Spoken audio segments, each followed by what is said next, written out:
पर एक पुरसुकून बस्ती में सालेह नामी ताजिर रहता था। सालेह की शोहरत सिर्फ उसके कारोबार तक महदूद न थी, बल्कि उसकी नेक नामी और ईमानदारी भी पूरे इलाके में जबान ज़दी आम थी। उसका कारोबार हिकमत और इलाज से जुड़ा था, जहां वो दूर दराज के इलाकों से दवाइयां और जड़ी बूटियां लाकर शहर के लोगों को फिरोख्त करता था। लोग उसे सिर्फ ताजिर नहीं बल्कि मसीहा समझते थे, क्योंकि उसके हाथों में अल्लाह ने खास शिफा रखी थी। सालेह का घर छोटा मगर मोहब्बत और सुकून से भरा हुआ था। उसके साथ उसकी बीवी और एक बेटा नासिर रहते थे। नासिर अभी जवानी की दहलीज पर था और वालिद के साथ ही दुकान पर काम करता था।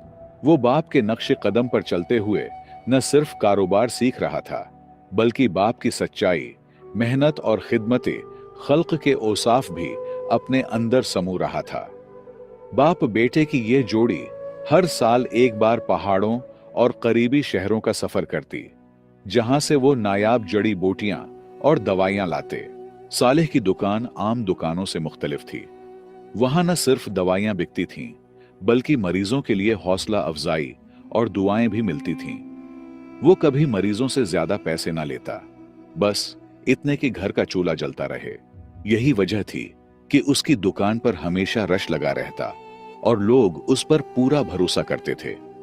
सालेह की ये खूबी उसके बेटे नासिर को भी वर्षे में मिल रही थी, और आहिस्ता आहिस्ता नासिर भी लोगों के दिलों में अपनी जगह बना रहा था।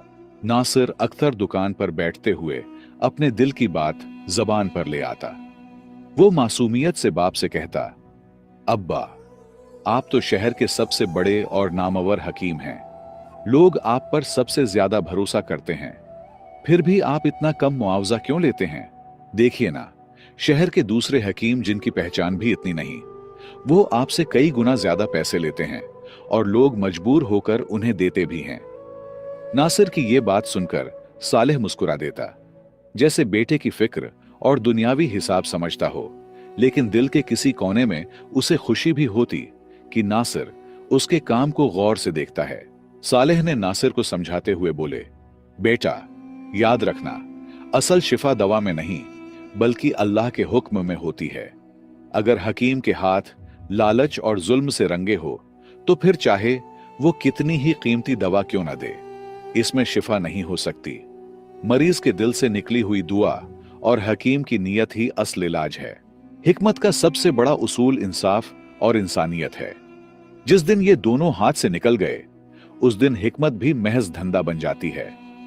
फिर सालेह ने अपनी बात को मजीद गहरा करते हुए कहा, और जहां तक पैसों का मामला है तो बेटा, पैसा कभी असल सहारा नहीं रहा। असल सहारा हमेशा अल्लाह है। अगर नीयत साफ हो, भरोसा पुख्ता और किस्मत में हो तो रिज्क खुद रास्ता बना कराता है। इंसान का क्या इख्तियार, सब कुछ इसी का है। वही मालिक है, वही देने वाला है।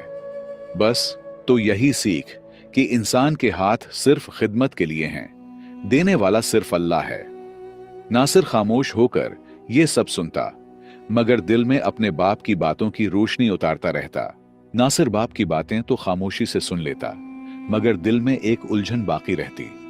वो अक्सर सोचता, यकीनन अल्लाह पर ईमान जरूरी है, लेकिन जब हम खुद मशक्कत करते हैं, पहाड़ों में सफर करके जड़ी बूटियां लाते हैं, दिन रात दुकान पर मेहनत करते हैं और चीजें फरोख्त करते हैं, तो फिर उसमें किस्मत और अल्लाह की देन का क्या मतलब? ये सब तो हमारी मेहनत का नतीजा है। ये ख्याल उसे कभी कभी बेचैन कर देता, जैसे दिल और दिमाग के बीच कोई छोटी सी खींचातानी चल रही हो। ये सवाल सिर्फ नासिर का नहीं था, हर इंसान के दिल में कभी ना कभी यही वसवसा आता है। इंसान समझता है कि जो कुछ उसके पास है वो उसकी अपनी मेहनत का नतीजा है, और अगर मेहनत में कामयाब हो गया तो वही असल कमाल है।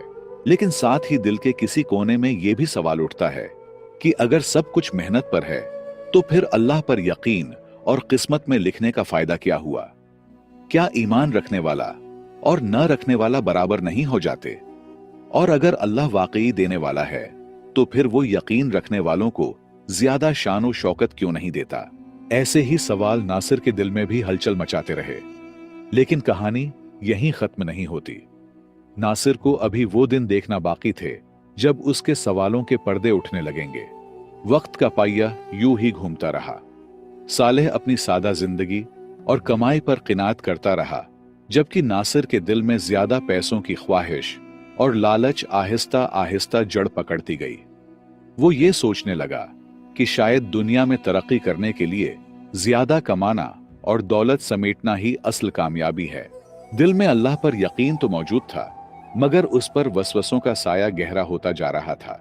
दिन महीनों में, महीने सालों में बदल गए और एक दिन ऐसा आया जब हकीम सालेह की दुकान में दवाओं की सख्त जरूरत पड़ गई। कुछ खास जड़ी बूटियां खत्म हो गई थीं, जिनके बगैर मरीजों का इलाज मुमकिन न था। मगर सालेह की बढ़ती कमजोरी के बायस वो खुद इस दूर दराज के सफर पर नहीं जा सकता था। उसने अपने बेटे नासिर को बुलाया और उसकी आंखों में देखकर कहा कि अब ये जिम्मेदारी तुम्हें निभानी है। नासिर ने बाप के एतमाद को महसूस किया, मगर दिल ही दिल में वो खौफजदा भी था, क्योंकि ये सफर आसान नहीं था। रास्ते पथरीले पहाड़ों, अंधेरों से भरे जंगलात और तरह तरह के खतरात से गुजरने वाला था। नासिर जब घर से निकलने लगा तो माँ बाप दोनों ने उसे दुआओं के साए में रुखसत किया।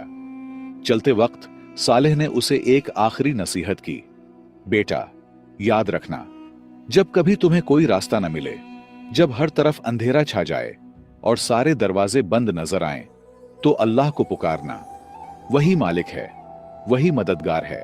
वो तुम्हें वहां से रास्ता देगा जहां तुम्हारा वहम वो गुमान भी न पहुंचे। किस्मत का रिज्क तुम्हें वहीं मिलेगा जिस जगह तुम्हारे लिए लिखा गया है।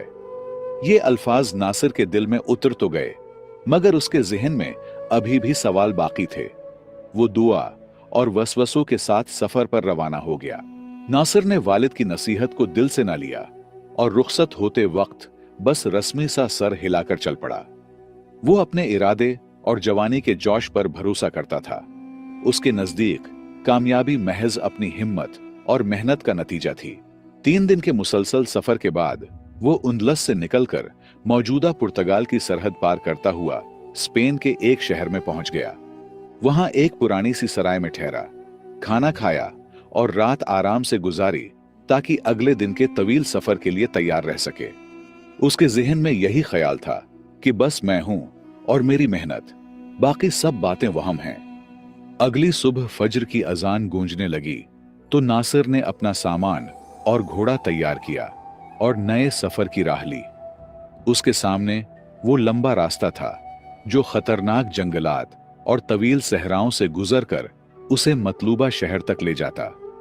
सूरज की रोशनी बढ़ती गई और सफर की सख्ती भी बढ़ती गई। वो अपने जवान कदमों के भरोसे पर आगे बढ़ता रहा, मगर हर लम्हा दिल में एक छोटी सी बेचैनी भी छिपी रही जो उसे याद दिलाती थी कि यह सफर इतना आसान नहीं है। दोपहर के करीब नासिर की ताकत जवाब देने लगी। धूप की शिद्दत और सफर की तकन ने उसे मजबूर कर दिया कि कहीं साया तलाश करे। बिलाखिर उसे एक घना दरख्त मिला जिसके नीचे वो बैठ गया। सिराय से लिया हुआ खाना निकाला, कुछ खुद खाया और कुछ अपने घोड़े को घास के साथ दिया। सांस बहाल करने के लिए थोड़ा वक्त वहीं गुजारा, मगर जैसे ही तकन कुछ कम हुई उसने दोबारा रुख्त सफर बांधा। दोपहर ढलने के बाद नासिर मुसलसल जंगलों की घनी राहों से गुजरता हुआ आगे बढ़ता गया। दरख्तों की काली छाएं खत्म हुई तो सामने बेरहम सहरा फैल गया। वो घोड़े पर सवार हुआ और लंबी राहों पर निकल पड़ा, लेकिन जितना आगे जाता शहर का नामो निशान दिखाई ही न देता। धूप की तपिश, रेत का बेइंतहा फैलाव और खाने पीने की कमी ने उसके दिल में खौफ और बेबसी भर दी। शाम के करीब तकन और भूख ने उसे ढाल कर दिया। खाने का जखीरा खत्म हो चुका था, घोड़े के लिए भी खुराक बाकी न थी। जैसे जैसे अंधेरा गहरा होता गया, नासिर के दिल में वहशत बढ़ने लगी। वो महसूस करने लगा जैसे मौत खुद उसे पुकार रही हो। दिल में वसूसा आता कि यह सफर शायद मेरी जिंदगी का आखिरी सफर है। इस उजड़े हुए सहराई मंजर में उसे जिंदगी बजाय मौत ही करीब दिखाई दे रही थी। उसका दिल बार बार कहता कि अब बचने की कोई सूरत नहीं। काफी देर तक वो घोड़े को थपकियां देकर आगे बढ़ाने की कोशिश करता रहा, मगर थके हारे जानवर ने भी हिम्मत हार दी। नासिर ने घोड़े को एक खुश्क पेड़ के तने के करीब बांध दिया और खुद रेत पर लेट गया।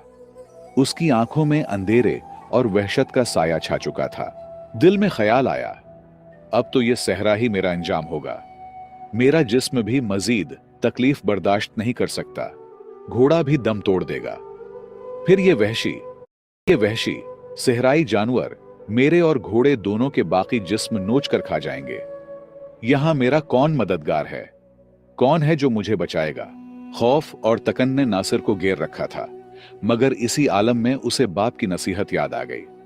दिल ही दिल में बोला, अब्बा ने कहा था कि जब सब रास्ते बंद हो जाए तो अल्लाह को पुकारना, वही मालिक है, वही मददगार है।